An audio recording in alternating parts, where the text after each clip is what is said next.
So, be honest with me for a second. When was the last time you were able to sit through a movie without checking your phone or read a page from a book and then be able to remember it without having to reread it? a the Diety had a Did she just promotion. say Diana? Or even sit with a thought for even 30 seconds without getting distracted by something else? Now, if any of those things hit a nerve, then you're not alone. And right now, there are two confident explanations on why. One is that ADHD is a brain disorder. You're hardwired with it, and you either have it or you don't. And then two, ADHD is not even real. It's just due to notifications, smartphones, short form videos, etc. And after doing a little bit of my own research, here's what I found. Both of those answers are wrong because both of them are only half right. The truth of the matter is a lot weirder and genuinely a lot more interesting than either side on its own. So in today's video, we're going to be discussing that Gen Z, ADHD, and the environment. So, without further ado, welcome to the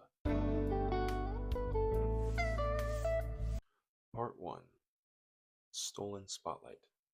So let's start with a fact that is true. The environment is real and it is measurable. So remember that for later. The average Gen Z phone user spends about 6.5 hours a day on their cellular devices, and around 8 out of 10 of us note that we feel addicted to our smartphones.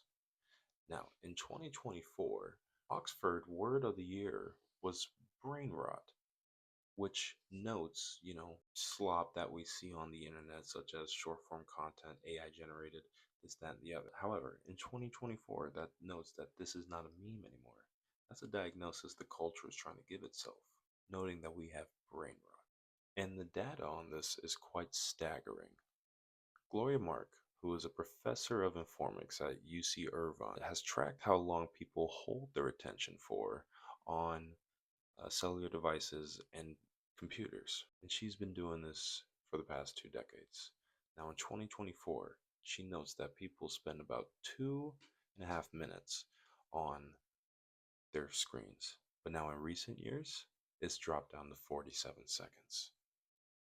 Now, two things to be careful about, and I will be too. Number one, that number plateaued around 2016.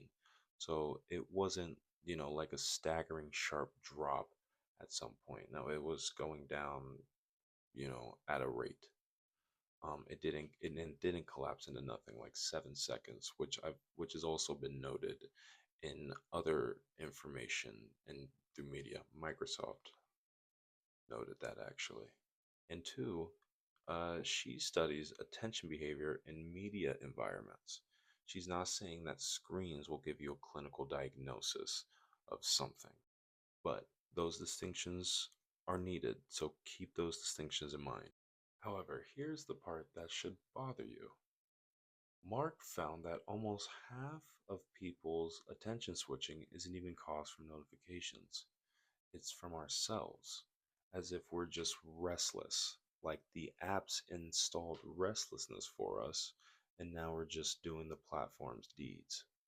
That is the attention economy at play, a race down our brainstem and limbic systems to try to get us to watch and ingest brain rot and slop for their profit.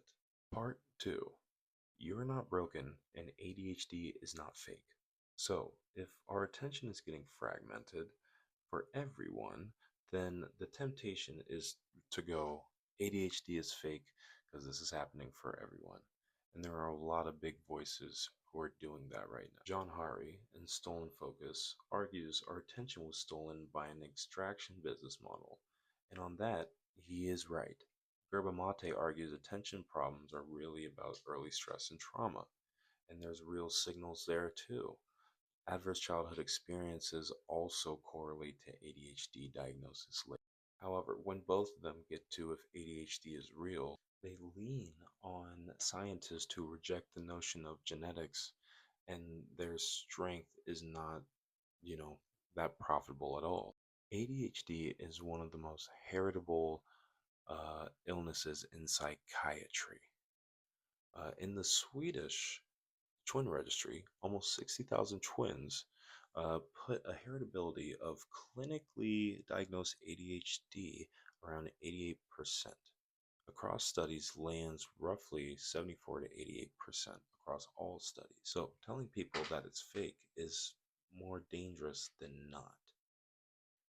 So then how can both things be true?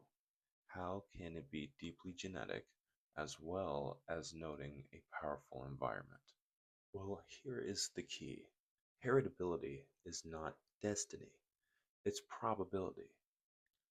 Part 4, taking back the spotlight. What do we actually do, whether you have genes or the environment or both? The good news does live in the research. Heritability is not destiny, attention is trainable, and almost everything that helps everyone. One caveat up front, if you do have ADHD, like for real, treat these as somewhat like add ons and not clinical care. Number one, start with a foundation. Protect your sleep, your hygiene, get into processes. Sleep deprivation alone produces ADHD like symptoms. Try engineering friction because, again, a lot of this will need to use willpower as best as you can. Friction meaning don't have the phone in your pocket all the time. Put it somewhere else so it's harder to get, as well as your computer. I've done this with my PlayStation. I've put it away in a basement and unplugged it so I can't get to it as often. And I haven't gotten into it in months.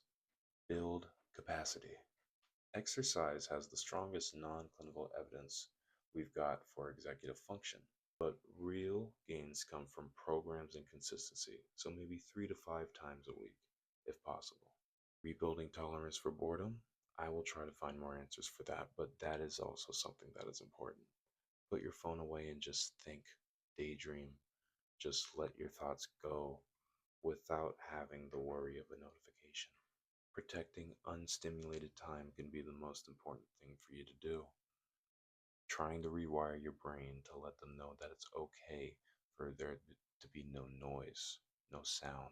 And the clinical line, if your attention persists after trying all of these things, after fixing your sleep, adding friction, then go see a therapist and try to find yourself a diagnosis. This was never about screens. This was always about beams of light, of narrow focus in which you use to try to craft the person you want to become. Genes shape it, the environment shapes it, and now attention economy and big tech industries are trying to shape it for you as well. Our generation is inheriting some big problems, and I don't believe we have the ability to waste focus on it. So the move isn't to panic or blame yourself, it's the both and thinking.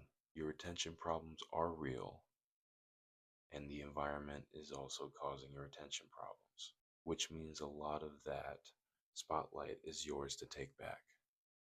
My name is Khalif Spry, and this is the Chief's Journey. If you liked this video and you enjoyed it, and it made you think, then please hit the subscribe button down below. Also, tell me a moment you noticed your attention was getting drained. Maybe it was early on, maybe it was, I don't know, in your teens, your adult. I know for me, it was at Harbor Ridge Middle School when I first brought my phone to school, and then all of my friends got on Facebook. And that was the moment we noticed something was up. You guys have a good night and read a book.